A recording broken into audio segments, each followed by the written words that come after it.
I'm going to move straight on to welcoming another Chovavei Torah. And we're really delighted to welcome Rabbi Lopatin. He's the president of Yeshivat Chovavei Torah Rabbinical School, you'll see what I did there, which is an Orthodox rabbinical school that teaches an inclusive, open and welcoming Torah.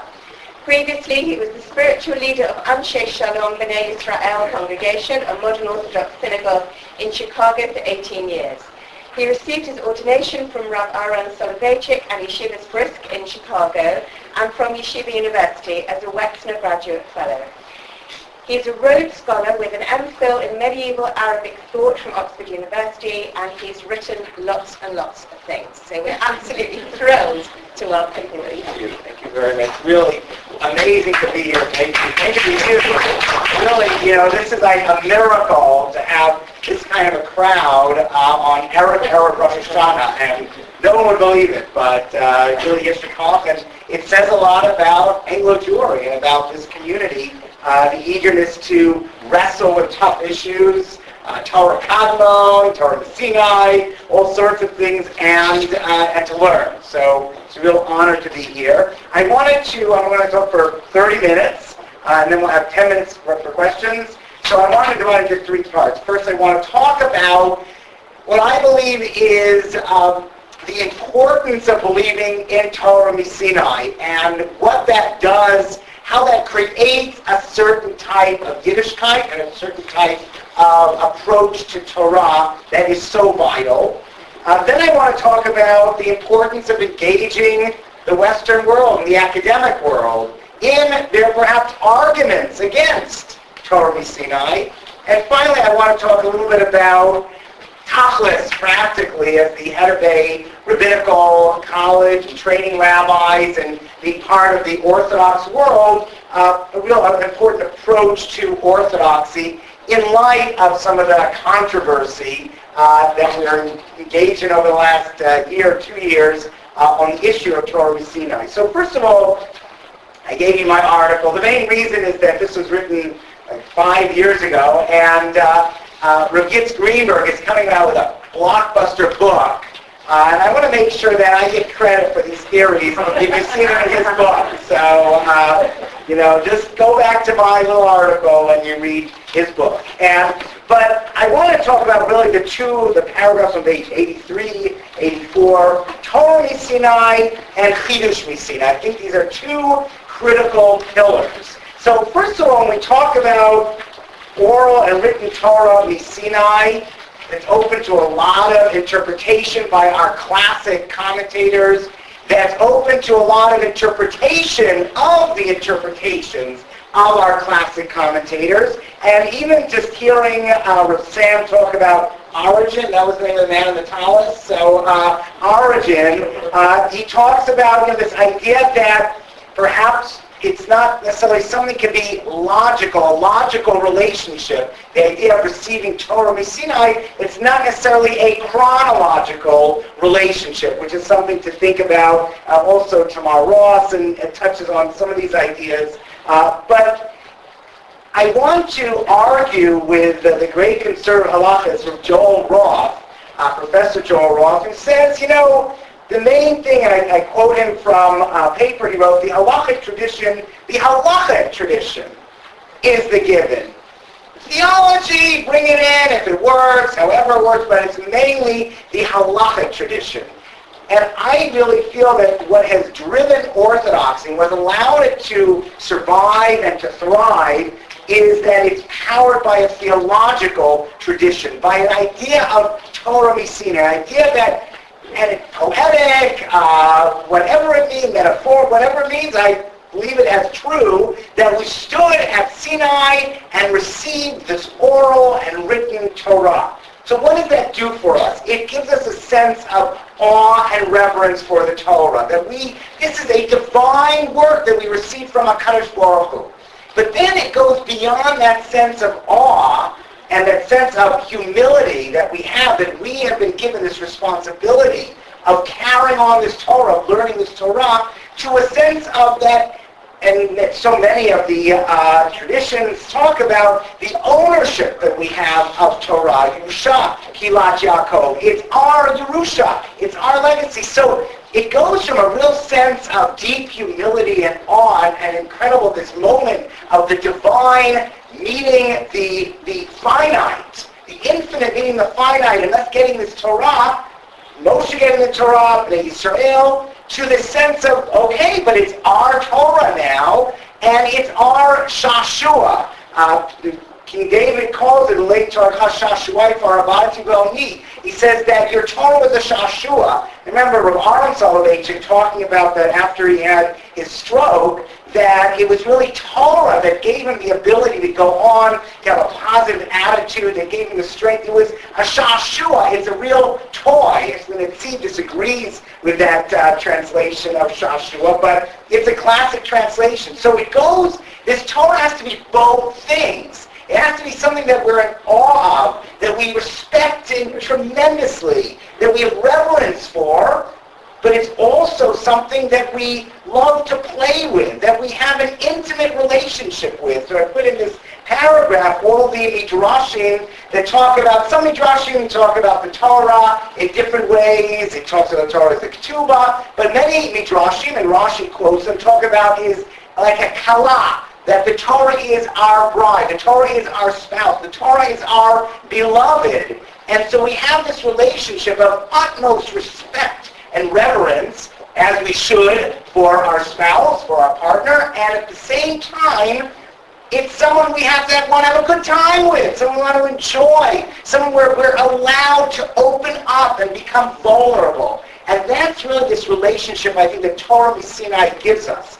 It's this amazing awe, and at the same time, it's this joy of playing with and teasing and trying to understand. I didn't even mind Book of Mormon so much because it's, the idea that we should be allowed to have joy and have some kind of pushback and question elements of Torah and struggle with elements of Torah within the context of this reverence. So to have this intimacy and to have this joy and to have this respect, it all begins with Torah Misinai, and that enables us to really propel the halachic system. This sense of awe and reverence of the halachic system, of what God, Ritzon Hashem, if we can try to get closer to Ritzon Hashem, if it's about the sense that I am in awe and I'm careful and I'm scared of harming the system, and I'm scared of changing things because it's so beautiful. On the other hand, it's my system, and I have to take responsibility for it, and it's my job to question it, and to challenge it, and to play with it. And so that goes, the sense of that, of belonging and awe and respect, goes right into Chidush Misinai. I think a second pillar of Torah. So one is this believing God gave it, the divine gave it to, the infinite gave it to the finite. The second one is, of course, and Sam touched on this a little bit with the Azulai heresy, that of course if the Torah is infinite, then no finite person is ever going to understand it. Here again, I disagree with Joel Roth, who talks about, some psukim are not clear, and we can change, and we can discuss, but other psukim in the Torah, other halachot are clear, and we understand them. How can we ever say that? Everything is divine. Everything is so much greater than us. Every word in Torah, every keter, on every oath, can contain an infinite amount of secrets and information. And so therefore, if we think that it's a human document, first of all, we lose that sense of intimacy. We lose that sense of ownership that it's ours. But at the same time, we also lose that sense of awe to say that we don't really know what the Torah means. We don't really know even what look at the Talmud, look even at the Rishonim. This unfolding of this infinite tradition is always going to be obscure. It's always going to be something that needs to be constantly created, constantly worked on. And that's really, so you go from a sense of Torah Misinai of awe to chidush, that we need chidushim. Because it would be chutzpah to think that anything is clear in the Torah. It would be chutzpah to think that any generation really knows what the Torah is saying. We come close to, and for halacha we have to paskin, we have to find out, is this bird treif, or is it kosher? Is the swordfish kosher, or is it treif? Is, all sorts of things. We have to have a halacha for right now. But as far as us thinking that there are no more chidushim, that anything is clear in the Torah and that can't be argued with, well, once we believe that it's infinite, we're going to have to say that there need to be chidushim, that we don't know in 10 years what they're going to be saying about certain halachot that we think are pretty clear now. We talked about yesterday about maybe women not learning, pretty clear in the Rambam. Women not being present in synagogues, pretty clear in the Rambam. A lot of different things seem very clear. Death, well, it would seem pretty clear from the Gemara when the organ cease. Come up with brain dead. We can argue about that. All these things, so many of them are clear now, and they may be true right now, but we have to realize that we're dealing with the infinite, so we can never know for sure. You could really never say anything. You could say, I believe this right now. I believe this to be the halacha for right now, right where we are. But I don't think you can ever say that I know in 10 years and in 100 years, no one will come up with a chidush about this. No one is going to disagree with this for 100 years. So I think you get the humility which enables you to have, as it were, empowers you to talk about the Torah and to help the halacha evolve. And talked about a little bit yesterday about even the conservative movement.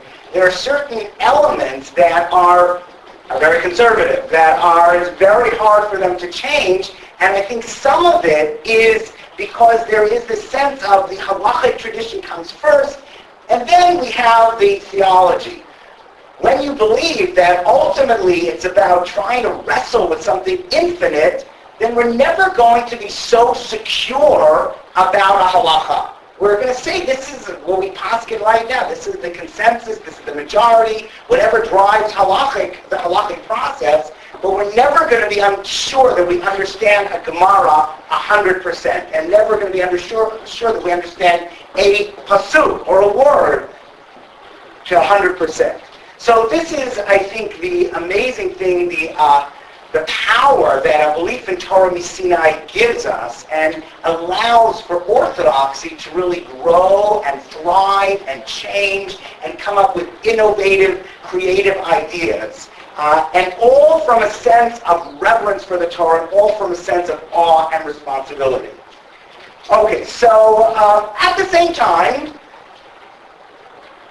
as modern Orthodox Jews, and I'm touching on a beautiful article that Steve Boehm just wrote for the Torah.com, as modern Orthodox Jews, we believe in engaging with the world. We believe that it's scary sometimes, that it can even be dangerous to engage with the world, but we have no choice. We have to open up because the world is going to seep in, and we're going to have to find ways of contending with the world, even in areas that the world seems to challenge us. Even in areas where the world seems to threaten us, we can't avoid it. We can't hide from it. We have to engage with it. And likewise, I think in the area of biblical criticism and academic approach to the Bible, I know that we have to also be open to the argument, starting from our beliefs and our emunot, and then saying, well, what does this scientific world say? Maybe it says something that's not very scientifically founded. Maybe it says something that, they don't, if you don't have a belief, then you'll think this, but if you have a belief, then there's no challenge. But we have to be open to this kind of dialogue, and we shouldn't be afraid of this kind of dialogue. And I think the fear, when we're afraid of it, I think Rabbi Soloveitchik felt it was usher. It's usher to look at apicorsus. It's usher to really look at things that appear to be apicorsus. But to tell you the truth, first of all, we can't even, we don't know it's apicorsus until you study it. So you have to look at it.